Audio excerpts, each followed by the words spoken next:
Starting now. Starting now. Bye-bye. Are we ready?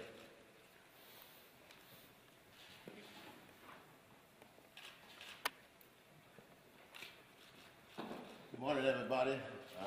My name is Pastor Pearson, and I want to welcome all of you here today. And I want to say to you that the Greater St. Mark Family Church has always been available to open up her doors to this cause. We're the home of the justice movement, and I appreciate you coming. You've always come to been here for these press conferences, and we're going to turn it over now to. Good morning, everyone. My name is Darren Parks, and my partner Benjamin Crump and I represent the family of Michael Brown in conjunction with Attorney Anthony Gray here in St. Louis, who's our local counsel. We're here today with the parents of Michael Brown, Mr. Michael Brown Sr., and Ms. Elizabeth Fadden, his mother. First, thank you to the pastor for opening up this church so that we can have this time to talk. We find it necessary, in light of several things that happened over the last 2 days, to respond to what has transpired from the Department of Justice, both their decision not to prosecute Darren Wilson, but also their findings as it relates to their investigation of the city of Ferguson Police Department. And so today we're going to respond to that. We're also going to talk about the next actions that we are going to take as a legal team in this situation. With that said, Attorney Gray will now address you. I also want to say good morning and thank you for coming.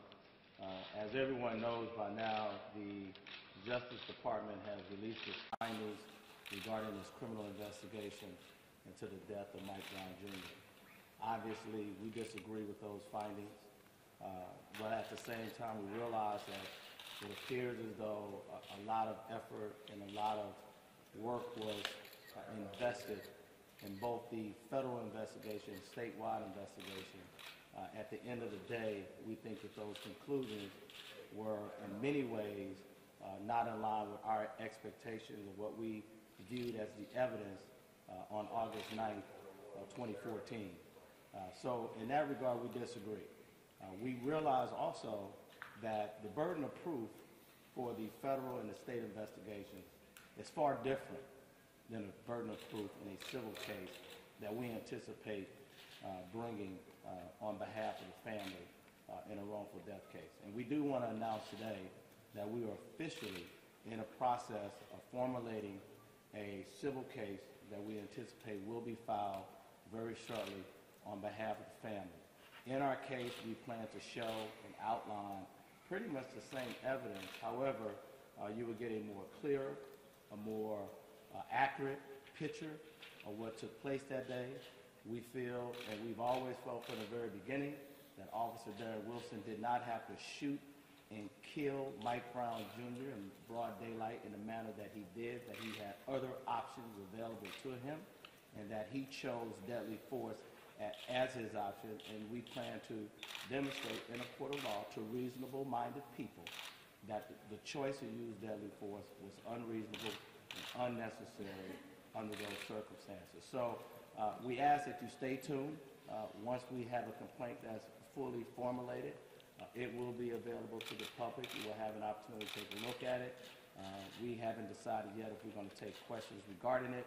We may just allow the justice system to just work its own course without getting into a lot of commentary about it.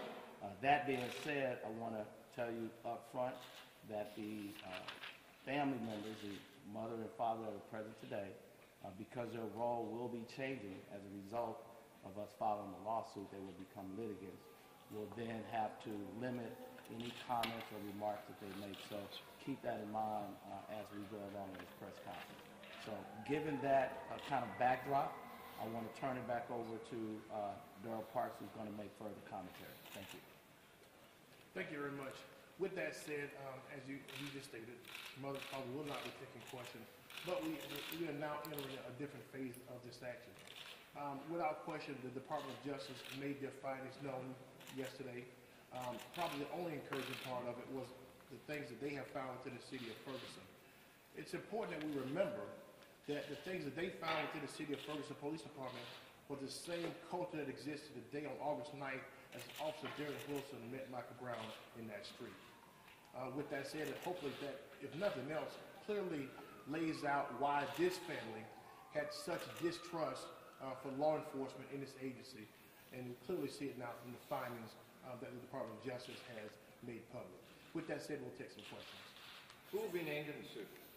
Well, that's something you'll see once we name the suit. Obviously, the City of Ferguson, but there are other people. Officer Darren Wilson?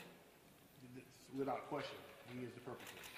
Sir, what was your reaction, generally speaking, to the finding that the whole hands up, don't shoot, which became such the motto with all the protests, in the DOJ report, they were saying was really discredited by witness testimony that was not credible. I just kind of want to get your reaction And let to me those say, things. I don't want to weigh the evidence in the public because I think that would be inappropriate. However, there's a clear distinction between hands over your head and hands up. And so that's one clear distinction that we've seen already as we've reviewed the report. Sir, can I ask you that the grand jury and the DOJ they basically exonerated Mr. Wilson.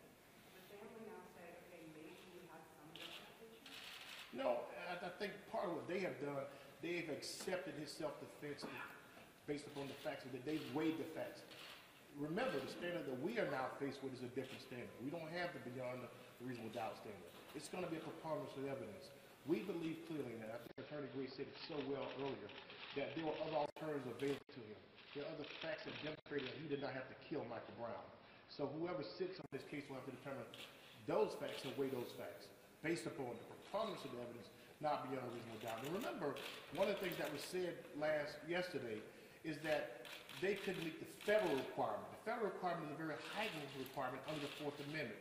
Totally different from what we are going to be faced in the council that we're going to name. We get to set the stage and we plan to do just that. But considering what they said, do you think that they made the right decision on the grand jury and the DOJ, considering the evidence that's The issue is we have not accepted their decision. They have accepted their self-defense. We do not accept their self-defense. Other questions? Your general reaction to, I mean, I know you guys said you were disappointed with the findings. Were you surprised? Were you stunned, upset? Kind of what was the... Well, you couldn't have been surprised because we'd all been hearing these rumblings coming out. However, I think for his parents to sit there and to hear it from the DOJ officials was a very tough day for them. And so, all thanks to them for coming forward today, at least standing here with us. They did not want to hear that. They don't accept that. They don't accept the fact of this self-defense theory. They believe there were plenty of witnesses who came forward who saw what they saw. And they all saw it from different perspectives. And so I think that you have to remember the prosecutors are prosecutors. They made decisions that a prosecutor would make, right? And the mindset of a prosecutor and the strategy of a prosecutor. They believe that they wouldn't be successful. Well, that's their approach. That's their strategy. Our strategy and approach is totally different. Is your approach in filing the wrongful death civil suit, is that something you had in mind all along or something that's come up as the other avenues have closed to you to find justice in your mind for Michael Brown? Without question, as the other investigations were going, we think it would not have been proper for us to be doing an investigation and prosecution of our own while you had DOJ. They take precedence. When you have FBI agents on the case and present who are doing their work, they have priority over the priority of the civil action. So since they were there, we thought that we would wait and let it run its course, and now we start where we have to start. And this is going to be wrongful death civil suit. And other actions, yes. And other Yes, actions. ma'am. And you said that this is going to be brought on relatively soon. Can you give us any type of timeline in the next week, the next month? Soon means soon. federal or state? Soon means soon. And I think everything is on the table, because without question they have the right to state actions, but they also have the rights to individual civil actions under the federal law as well. Just a few more questions. From who? From the parents? No. No, they're not talking today. They're not talking today because the last 24 hours have been very tough for them, and we have advised them not to talk. The lady in the back. Some municipal courts as sources of revenue are doing the work in Highline. Isn't Anthony Gray a part of that system that's breeding this mistrust? This press conference is not about the city of Town Line. Mr. Gray, Bob McCullough came under a lot of criticism when he did not charge the officer locally. And now the feds have come up with the same conclusion. What do you say to that? I mean, two different people have come up with the same conclusion that it was a justified police shooting. Well, both of them have made that decision in their context, under state law, under federal law. But I think that the standard that we have is totally different. And I think there's a great precedent and history in this country of these types of cases being viewed differently. A criminal standard is a criminal standard, but a civil standard is a different standard. And that will be dealt with in the proper place. Maybe one more question. Based on patterns of practice ruling, is there a belief among you folks that the St. Louis County should perhaps take over the Ferguson Police Department or some other action should be taken in regard to the police department? We'll just say this. With all the things that are said within the Department of Justice's report, it's obvious there's a rampant, wholesale, systemic problem that exists within that department. And obviously, that situation has to change quickly, sooner than later, for the safety of the citizens of this community. Thank you all so much. We'll take no further questions. Thank you. Thank you.